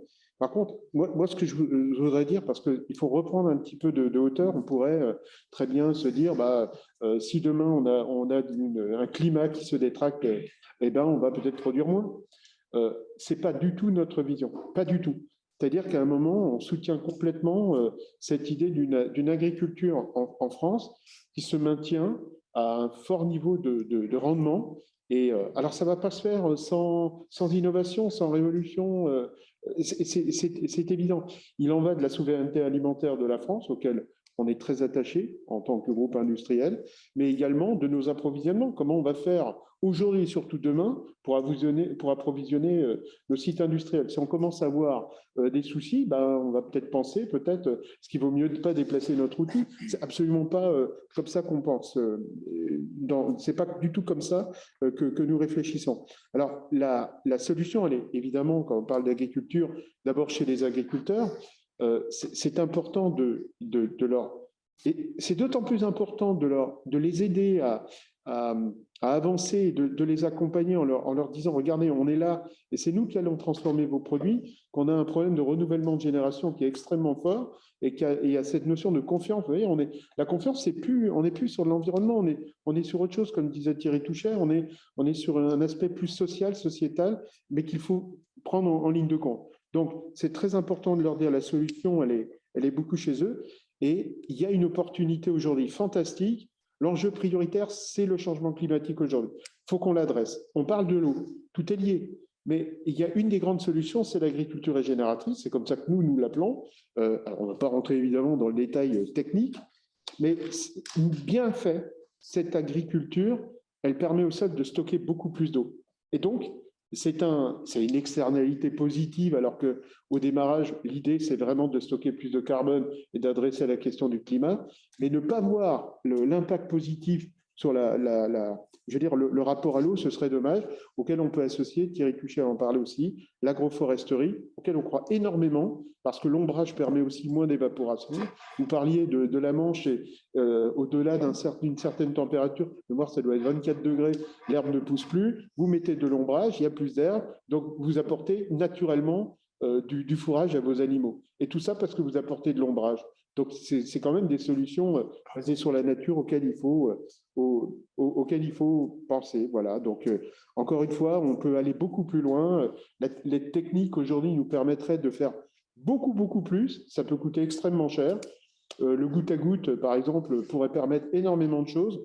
Le groupe Nestlé, par exemple, dans certains pays comme le Pakistan, l'a fait avec des forts investissements. Nous cofinançons avec les autorités locales des très grands projets. Et là, on va parler de plusieurs millions de mètres cubes économisés par an. Enfin, on peut faire beaucoup de choses. Après, mon voisin qui l'a dit, c'est aussi une question de mettre les gens autour de la table et voir comment on cofinance tout ça. Et si je peux juste rebondir sur... parce que ce que vous avez dit montre toute la complexité des sujets, parce que cette fameuse agriculture régénératrice, celle qui permet de mieux capter l'eau dans le sol, parce qu'en gros, le sol est plus poreux. Ce qu'on appelle l'agriculture de conservation, c'est-à-dire qu'on ne laboure pas. Donc, comme vous ne labourez pas, vous avez un sol qui est de plus en plus fixe et donc qui stocke le carbone. C'est pour ça qu'on l'a développé, qu'on y croit tant, mais qui en plus permet une meilleure infiltration d'eau. C'est-à-dire que cette agriculture-là, moi j'y crois beaucoup, j'ai été formé à ça, alors je suis un adepte de cette agriculture-là. Elle nécessite des désherbants. Vous voyez ce que je veux dire? Très bien. Ce qui montre toute la complexité de ces débats, parce que là, vous allez avoir des objectifs environnementaux qui vont venir se confronter l'un à l'autre. Et là, pareil, ça ne veut pas dire qu'il faut l'occulter, au contraire, il faut le prendre en compte. La deuxième remarque, et vraiment, moi j'insiste dessus, c'est que souvent dans ces débats en France, on a l'impression que c'est tout ou rien. Non, c'est le préalable, le codicile, et tout le monde est d'accord, et le monde agricole, le monde industriel, le monde sociétal, le monde politique, tout le monde se met d'accord et est d'accord, et c'est une évidence qu'il faut avoir un usage raisonné d'une ressource qui est une ressource précieuse. Et le sujet, il n'est pas là.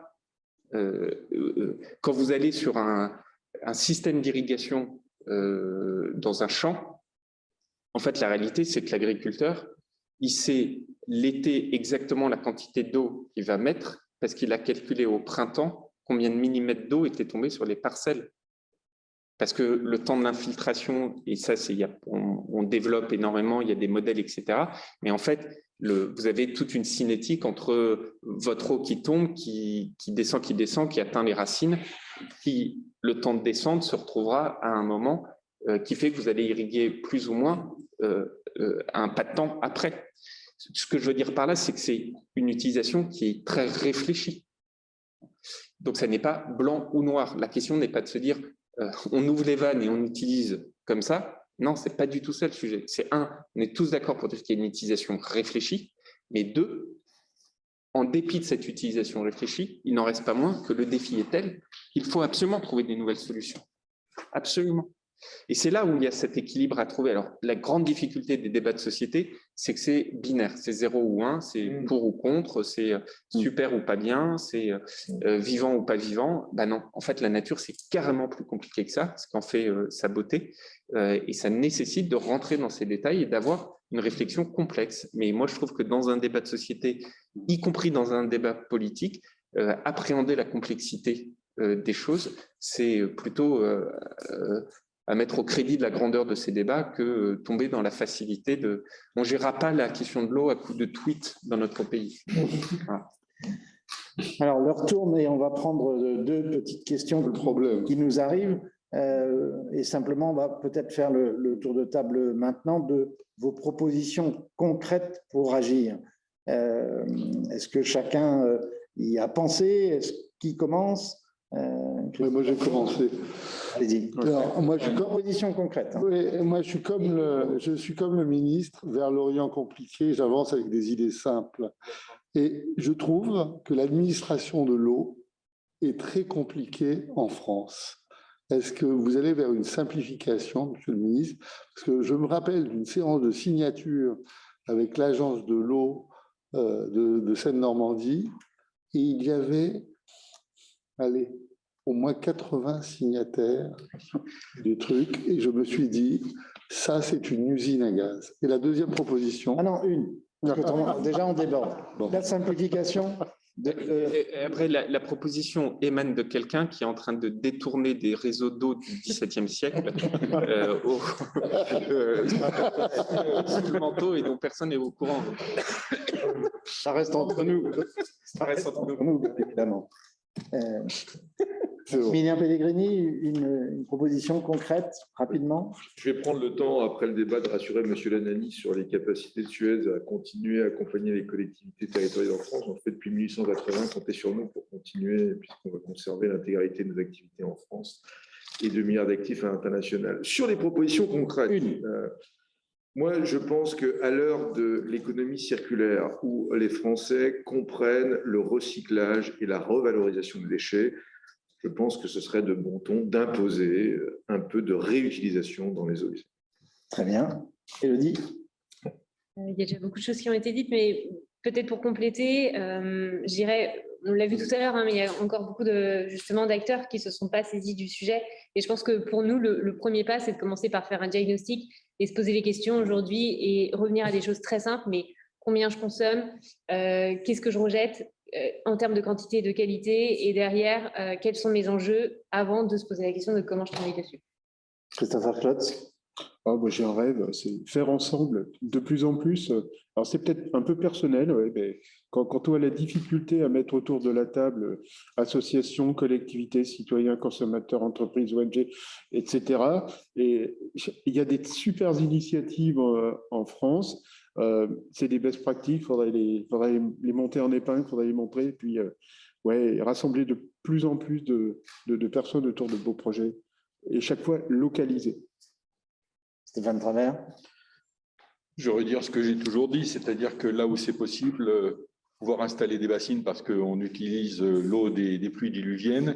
Là où c'est possible de pouvoir mettre en place des retenues collinaires, c'est la seule garantie pour pouvoir ensuite, pour les agriculteurs, d'utiliser cette ressource qui tombe du ciel quelque part. Et il faut l'encourager, mais pour cela, comme le disait très bien Julien, le débat il n'est pas binaire.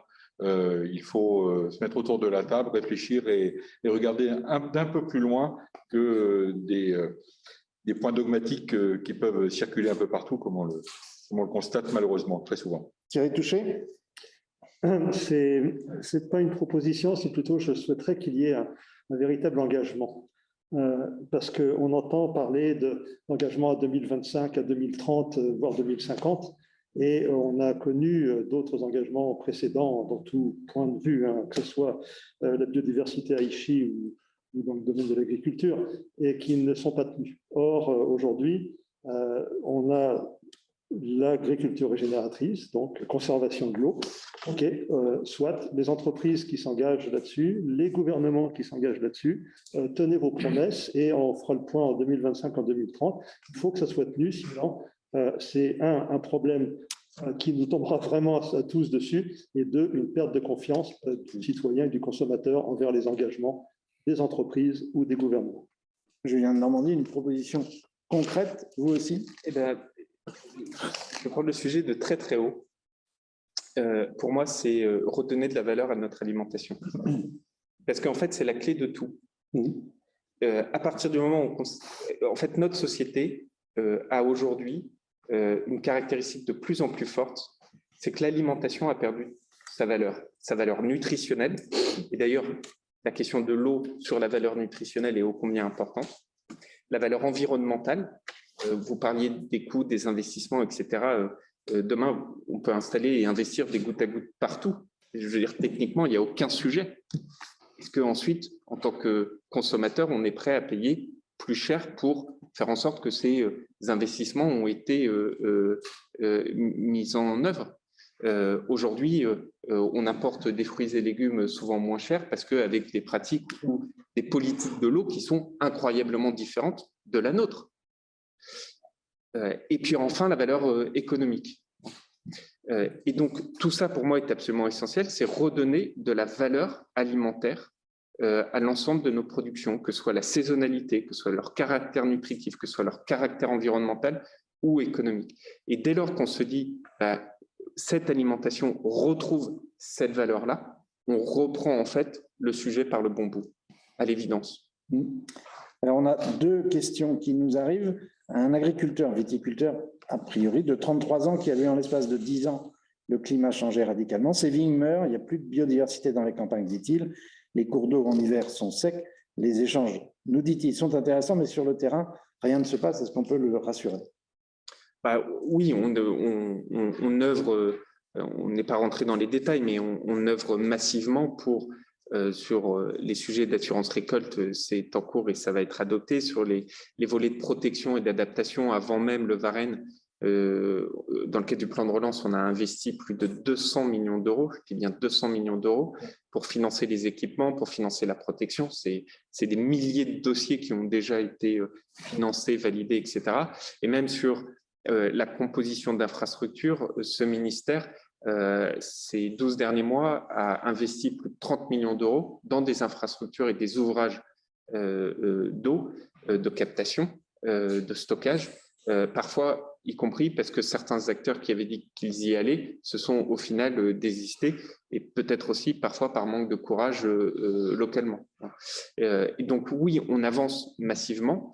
Après, à l'évidence, c'est des sujets qui s'inscrivent dans une temporalité qui est longue, trop longue à mes yeux, donc je mets beaucoup de pression dans le tube pour que ça avance encore plus vite. Mais ce qui est sûr, c'est que je peux vous dire que cette pression, elle est bien réelle. Preuve en est toute la dynamique qu'on a créée autour du Varenne de l'eau et qui, je crois, était attendue depuis longtemps. Et avant de prendre peut-être une ou deux questions dans la salle, pourquoi ne pas mentionner la sobriété en eau des produits avec un système comme le Nutri-Score afin d'augmenter le niveau de conscience des consommateurs? Parce que, en fait, c'est un mal français, un deuxième mal français, c'est qu'à chaque fois, on se dit on va régler le problème par le label. En fait, trop de labels tue le label. Aujourd'hui, vous avez des labels dans tous les sens. Donc, on peut créer un nouveau label, mais en fait, ça ne fera en rien évoluer le système. Déjà, si on prend le sujet à la racine, c'est ce que je disais sur redonner de la valeur à l'alimentation, si on prend le sujet à la racine en disant l'agriculture française est une agriculture durable, y compris sur ces questions d'eau, par rapport à toutes les agricultures qu'on connaît à travers le monde, ce qui est une réalité. Alors souvent on dit non, c'est pas vrai, c'est pareil, c'est une réalité, c'est même les scientifiques, les études à l'international qui le disent, et votre témoignage l'a encore démontré aujourd'hui. Eh bien, déjà, si on se dit, on arrive à rééduquer au goût, parce qu'un fruit de saison, c'est quand même vachement différent, nutritionnellement et impact sur notre corps, qu'un fruit qui n'est pas un fruit de saison. Manger des fruits de saison et des légumes de saison, c'est très important. Quand on rééduque sur ce qu'est cette alimentation et son apport sur l'environnement, etc., et qu'on en fait un synonyme avec l'agriculture française, et qu'ensuite on fait des achats des produits des territoires frais, locaux, d'agriculture française avec beaucoup de fierté, eh bien c'est beaucoup mieux que de créer un énième label qui ne répond pas à ce que je dis souvent, cette cohabitation des contraires, c'est-à-dire citoyen de bon matin, consommateur passé le quart d'heure. Voilà. Alors, y a-t-il deux questions dans la salle? Oui. C'est leur Madame. C'est notre table. Bien sûr. Madame.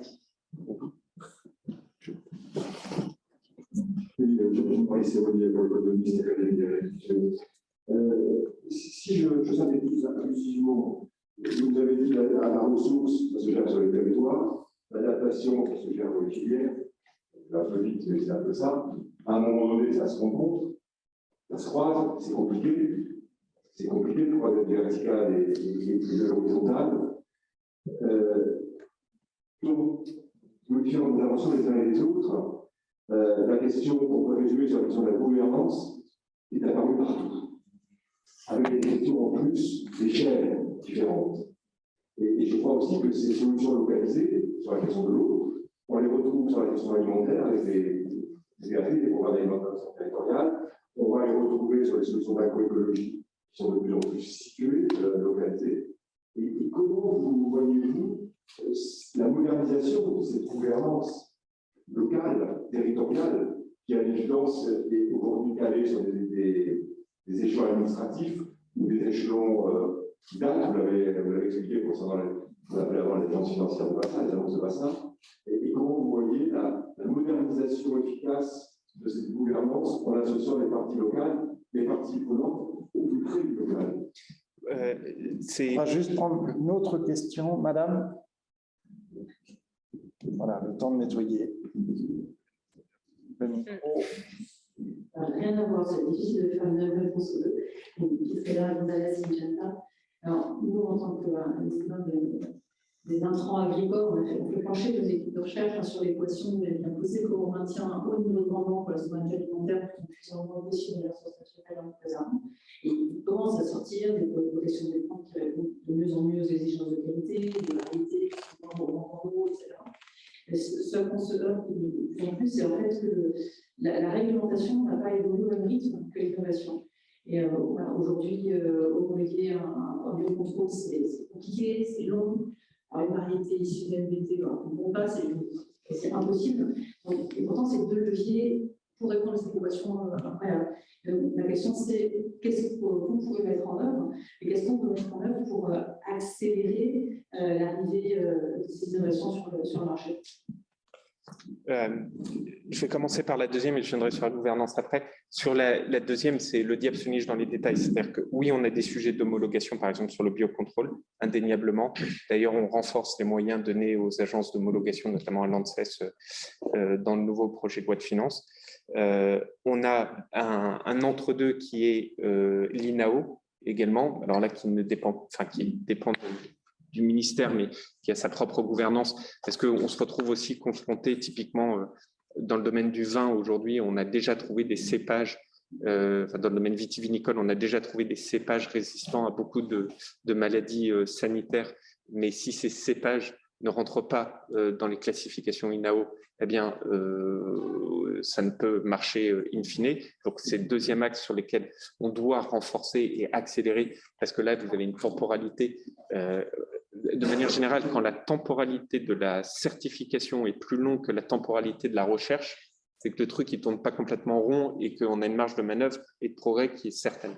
Le troisième volet sur les NBT, c'est différent parce que là, on a un problème juridique, de cadre juridique européen. Moi, je suis un fervent défenseur des NBT, avec conscience, science sans conscience n'est que ruine de l'âme, mais il faut y aller, c'est un vecteur de progrès. Et ce que je constate d'ailleurs, c'est que l'Europe, aujourd'hui, est sur notre position française. Ce que je constate aussi, c'est qu'il y a 15 jours, il y a eu une grande conférence NBT européenne, et ils m'ont invité, la Commission m'a invité à ouvrir cette conférence, ce qui montre qu'on a réussi collégialement à faire avancer ce sujet, toujours avec conscience, mais en croyant dans la science. Donc, je partage et on se bat dessus. Je pense qu'on a fait déjà des belles avancées, mais il faut aller encore plus loin. Sur les sujets de gouvernance, en fait, ça dépend du bassin dont on parle. Les PAT, dans lequel on croit beaucoup, on a investi mais massivement dessus, c'est un bassin de vie. Ça peut être une commune, ça peut être une interco, ça peut être un département. C'est un bassin de vie. Donc ça, c'est territorialement qu'on le décide. La gestion d'un bassin versant, pour le coup, c'est une donnée hydrogéologique. Ce n'est pas une donnée administrative. Donc il y aura forcément un moment, une échelle qui est l'échelle du bassin, puisque c'est la donnée hydrogéologique. Donc ça, c'est structurel. En revanche, de manière générale, moi, je pense que dans notre système de... Alors, prenez pas ça au comptant, je ne vous annonce pas une réforme institutionnelle, je parle à titre personnel, n'en faites pas les gros titres, mais moi, à titre perso, je pense que autant une politique agricole, c'est normal que ce soit un échelon régional, parce que c'est une politique économique, autant les politiques environnementales, je pense qu'il faut beaucoup plus les mettre en proximité du territoire, parce que c'est que comme ça qu'on arrive à créer des consensus. Et quand vous êtes dans le Cantal et que votre autorité de gestion environnementale, elle est à Lyon, c'est quand même vachement plus compliqué pour créer des consensus territorialement parlant. Donc, pour moi, les politiques environnementales doivent être le plus proche possible du territoire, là où la politique agricole, le fait que ce soit en région, pose pas de problème parce que c'est une politique économique et donc un développement économique. Très bien. Nous allons maintenant passer à la dernière étape de notre après-midi. Pardon, je réponds juste à Madame Stecaldi. Je ne confonds pas information et label. Je dis juste que les labels existants prennent en compte de nouvelles données, j'ai aucun sujet, mais créer un nouveau label me paraît tuer beaucoup d'autres labels. Je vous donne un autre exemple. Là, on va arrêter, courant 22, on arrête le broyage des poussins. On cherche à valoriser la chose. Je doute qu'on arrive à créer des labels œufs issus de non-broyage de poussins. Au même moment, on fait l'arrêt de la castration à vif des porcelets. On cherche à créer de la valeur dessus. Certains disent, on peut se poser la question de créer un autre label. Fin de la castration à vif des porcelets. Cette tranche de jambon est issue d'un porcelet qui n'a pas été castré. Mais vous voyez ce que je veux dire, c'est que à la fin, sur la même tranche de jambon, le porc n'a pas été castré à vif. Il a fait l'objet de HVE ou de bio avec faiblement consommation d'eau. Et puis, vous avez le label carbone. À la fin, on ne voit plus la tranche de jambon. Moi, ce que je veux, c'est qu'il y ait le drapeau français et qu'on se dise, on a confiance. C'est ça que je veux dire. Revenir à l'essentiel, là aussi. Le jour où on se dit, comme tous ceux qui nous entourent à travers le monde, en fait, l'agriculture française, c'est quand même vachement bien, on a gagné. Voilà. Merci beaucoup. Dernier mouvement dans nos échanges. Je laisse la parole à Agathe Esposito, qui est chef de projet de la Food Tech, qui est partenaire du think tank, justement, Food and Planet, depuis son lancement sur tout ce qui est innovation. Et c'est un partenariat important puisqu'il regroupe toutes les initiatives numériques, technologiques et entrepreneuriales innovantes en lien, bien sûr, avec l'alimentation. Et vous allez nous parler de 2 startups.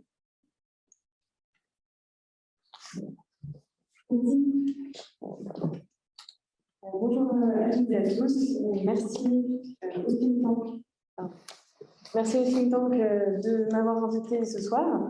Et merci, Monsieur le ministre, de nous accueillir ici.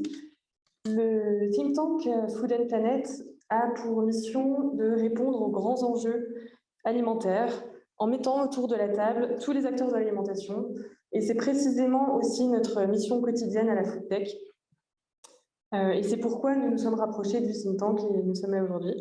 En effet, notre mission est la mission de la Food Tech part du constat qu'on est face à de grands défis qui concernent aujourd'hui l'alimentation et que l'innovation, le numérique, les nouvelles technologies sont des moyens remarquables pour participer à répondre à ces enjeux et à contribuer aux transitions agricoles et alimentaires et également à l'évolution des pratiques.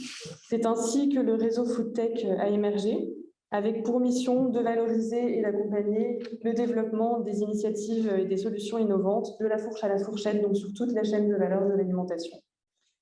Plus concrètement, notre rôle est de mettre en relation les startups, dont nous verrons 2 exemples tout de suite après, et les autres acteurs de la filière, donc que ce soit des entreprises, des structures d'accompagnement, des investisseurs, etc.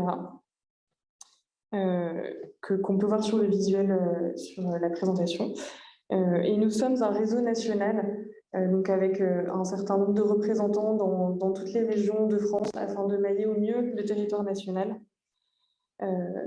Et donc, c'est ainsi qu'on met tout ce monde-là autour de la table et c'est ce qui nous rejoint avec le think tank.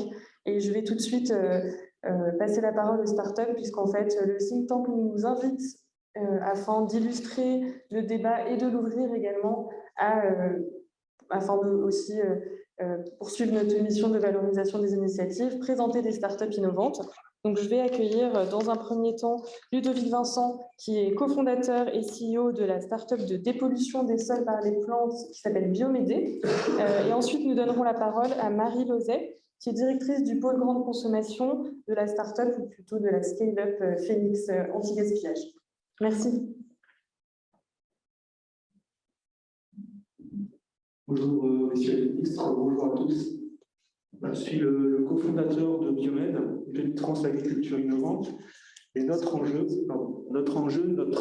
ambition, c'est de pouvoir retirer naturellement les éléments problématiques qui peuvent se retrouver dans les sols agricoles. Donc, c'est un enjeu vaste, hein, la contamination des sols agricoles et des sols en règle générale, c'est malheureusement un sujet vaste. et anciens. Voilà, les pratiques ont quand même se sont énormément améliorées, mais il y a un existant.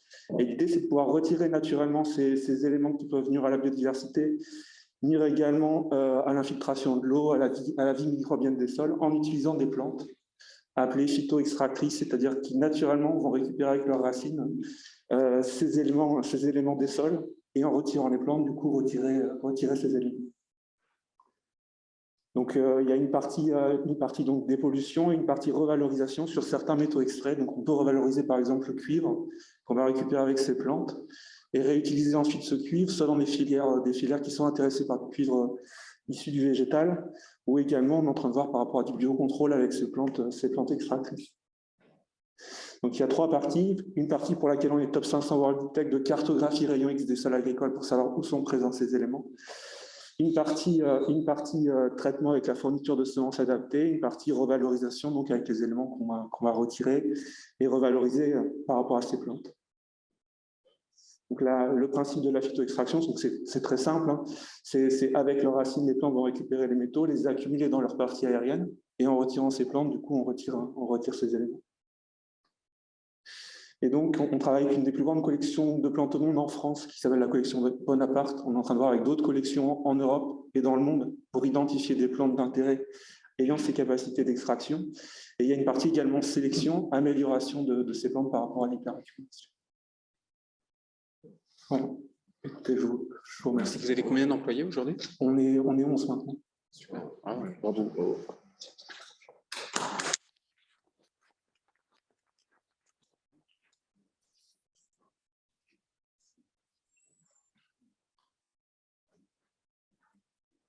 Bonjour et merci d'avoir invité Phoenix. Donc on a beaucoup parlé de redonner de la valeur à notre alimentation et de la souveraineté alimentaire, et on ne peut pas évoquer ces sujets-là, de même que la préservation des ressources en eau, sans parler du gaspillage alimentaire.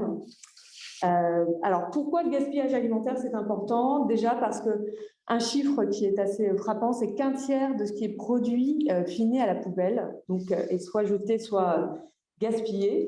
En France, ça représente 10 millions de tonnes de nourriture. Et quand on sait qu'en parallèle, il y a 8 millions de Français et de Françaises qui souffrent d'insécurité alimentaire, bah le constat est assez alarmant pour qu'on s'en occupe. Et au-delà des impacts, je dirais, environnementaux également de société, le gaspillage alimentaire a un coût exorbitant pour notre pays, 16 milliards d'euros, c'est ce que l'ADEME estime en termes de coût pour la France chaque année. Et c'est un coût qu'on retrouve à chaque étage de la chaîne de valeur, au niveau des industriels et des distributeurs, mais aussi chez le consommateur. Donc, nous, en fait, comment est-ce qu'on adresse le sujet? En fait, on est super ambitieux parce qu'on est une petite entreprise, mais on est convaincu que c'est un enjeu qui concerne tout le monde et qu'il faut adresser absolument tous les acteurs. C'est un enjeu de filière, le gaspillage, et on prend le problème de l'amont jusqu'en aval, on n'a peur de rien. Et on travaille avec donc, nos partenaires industriels déjà sur les usines afin de limiter les pertes et gaspillages, mais aussi sur les entrepôts. On revalorise les invendus, les retours qui sommeillent en entrepôt. Et jusqu'au point de vente, où on a développé toute une suite de solutions afin d'aider les distributeurs et les points de vente à mieux gérer, à limiter déjà le gaspillage, et puis quand il y en a, à pouvoir adresser le sujet de façon efficace. Tout ça se fait avec la volonté également d'engager un dialogue autour du zéro déchet avec les consommateurs, avec beaucoup de pédagogie et de sincérité. Donc, comment est-ce qu'on adresse, quels sont les moyens en fait, que Phoenix a développés? Phoenix, c'est une start-up de la food tech. Donc, on le voit sur cette slide, toute notre suite en fait, de services qui permet de gérer le gaspillage de l'amont vers l'aval sont des outils connectés. Donc, on a une série aujourd'hui de 5 services. Le premier permet au magasin de repérer les dates, de mieux gérer son FIFO dans les rayons. Donc, c'est vraiment une solution déjà amont parce que c'est quelque chose qui prend du temps, qui du coup, n'est pas forcément toujours fait dans des conditions idéales. Et donc, on a développé une application qui permet d'accompagner le magasin sur le repérage des dates. Une fois que ce travail-là est fait, tout naturellement, il y a quand même des invendus, même s'ils ont largement diminué. Et là, on a une suite de produits qui permet à la fois de sticker donc, ces invendus qui ont été écartés du rayon et de les vendre du coup aux consommateurs. C'est le premier débouché de la poubelle, c'est déjà de vendre à prix réduit. Ensuite, le second débouché, c'est de pouvoir le vendre directement à des consommateurs qui ne sont pas forcément en magasin, mais du coup de les faire venir en magasin via notre application, donc B2C. Donc ça, c'est l'application. Et quand on a vendu in-store et fait venir des consommateurs pour acheter les invendus et qu'il en reste encore, bien entendu, c'est souvent le cas, on a toute une gestion avec notre réseau de 1500 associations de dons. Et on sacralise, je me permets de le préciser, on sacralise ces volumes de dons. C'est-à-dire qu'on travaille aussi avec des algorithmes qui permettent de préserver ces volumes de dons pour qu'ils soient toujours, je dirais, au cœur aussi des débouchés et qu'il n'y ait pas d'effet de cannibalisation entre la vente à petit prix, qu'elle soit in-store ou sur l'application, et le don. Bien entendu, comme tous ces outils sont connectés les uns aux autres, on a la possibilité de suivre en direct, en live en fait, les repas sauvés, mais aussi l'équivalent de CO2 qui a pu être épargné. Donc en 2020, Phoenix a permis d'économiser 70 000 tonnes de CO2 et 55 millions de mètres cubes d'eau, soit à peu près la moitié du lac d'Annecy. Donc, nous ne sommes pas plus fiers de ces résultats, même si ça reste une goutte d'eau, on en est conscient, c'est le cas de le dire, par rapport au problème du gaspillage.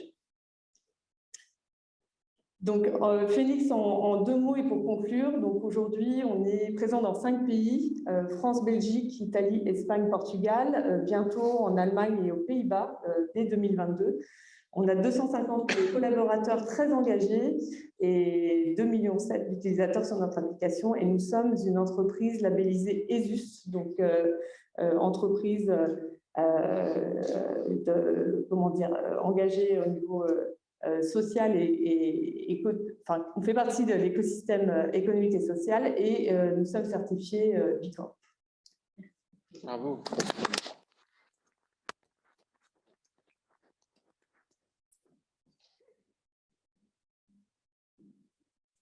Merci beaucoup à tous pour cette session vraiment passionnante. Merci beaucoup encore à vous, Monsieur le Ministre, pour nous avoir accueillis. Merci à ces startups, parce que vous l'avez dit tout à l'heure, Monsieur le Ministre, il ne faut simplement pas continuer à regarder les paradigmes tels qu'ils sont, mais il faut inventer. Je voudrais vous rappeler à tous qu'il y aura un compte-rendu de cette session dans le JDD qui paraîtra le 19 décembre. Donc, je vous invite vraiment à retrouver l'intégralité de nos échanges, les moments les plus forts, dans le JDD du 19 décembre. J'ai retenu quelques mots forts, en tout cas, de cette session. Il y en a eu beaucoup. Tout d'abord, c'est qu'effectivement, l'eau, c'est avant tout un pacte entre les générations, que nous n'avons pas d'autre choix que d'avancer ensemble, qu'il faut aujourd'hui faire de la pédagogie, car ce sont des enjeux complexes, il n'y a pas de solution simple, il faut donc de la volonté, car les enjeux sont devant nous, il faut de la vision avec des actions concrètes, agir à la fois sur les territoires, au niveau de la nation et au niveau international. Ces enjeux sont prioritaires, interconnectés, et Monsieur le Ministre, Mesdames et Messieurs, personne ne pourra résoudre ces problèmes seul. C'est pourquoi ça doit être une action collective, chacun d'entre nous, que ce soit dans notre vie individuelle, dans notre maison, au restaurant, dans notre alimentation, que ce soit au niveau des entreprises, des filières, nous avons tous une responsabilité vis-à-vis des générations. Merci beaucoup à tous et je vous donne rendez-vous pour la prochaine session du think tank Food and Planet qui aura lieu au mois de janvier. Merci. Merci.